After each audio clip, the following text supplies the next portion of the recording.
Emmanuel Macron, tu es né le 21 décembre 1977. Tu es donc plus jeune que moi.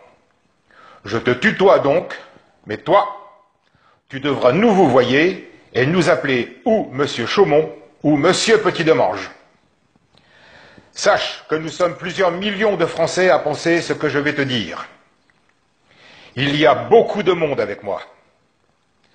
Comme tu n'es pas président de la République, puisque République il n'y a plus depuis le 1er janvier 2017, que tu usurpes cette fonction publique depuis le 7 mai 2017, je n'ai donc à ce titre aucun respect particulier à avoir envers ta personne.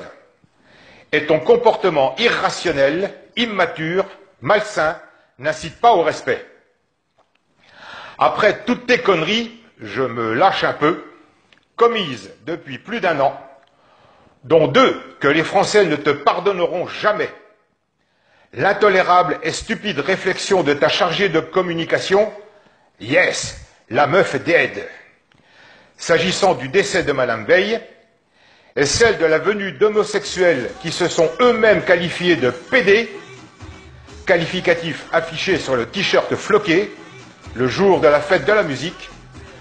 Tu es maintenant dans la tourmente de l'affaire de ton chargé de mission, Benalla, qui a lui aussi usurpé une fonction publique. Serait-ce sa promiscuité avec toi qui aurait déteint? C'est fou le nombre d'usurpateurs au mètre carré présents en ce moment à l'Élysée. Macron, je te dis ceci. Pars pendant qu'il est encore temps pour toi. Chaque jour qui passe aggrave ton cas et celui de tes complices. Prends tes clics sans oublier ton claque. Tu génères une haine incommensurable, pire que Hollande. Ce n'est pas peu dire. Je comprends mieux aujourd'hui où tu es allé recruter tes gardes du corps pour renforcer ta sécurité.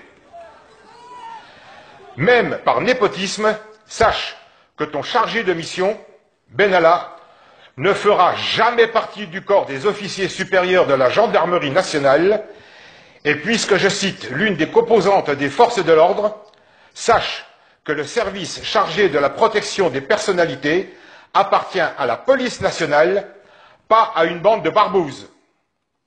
Tu es aussi voyou que ton Benalla, mais tu lui donnais tes ordres. C'est toi le premier responsable. Cet exécutant des basses œuvres qui se croyait intouchable va payer cher son comportement de racaille. Les services de police, celles officielles naturellement, et la justice vont s'occuper de lui. Mais le peuple derrière moi, nous allons nous occuper de toi. Toi et tes copains friqués, vous ne réussirez pas à avilir le peuple de France. Je te concède qu'il y aura le malheur, la désolation, la tristesse, mais non seulement vous ne réussirez pas, mais vous en paierez chèrement les conséquences. Il vous faudra assumer. Je t'ai déjà cité en exemple le tribunal de Nuremberg. Je t'avais prévenu.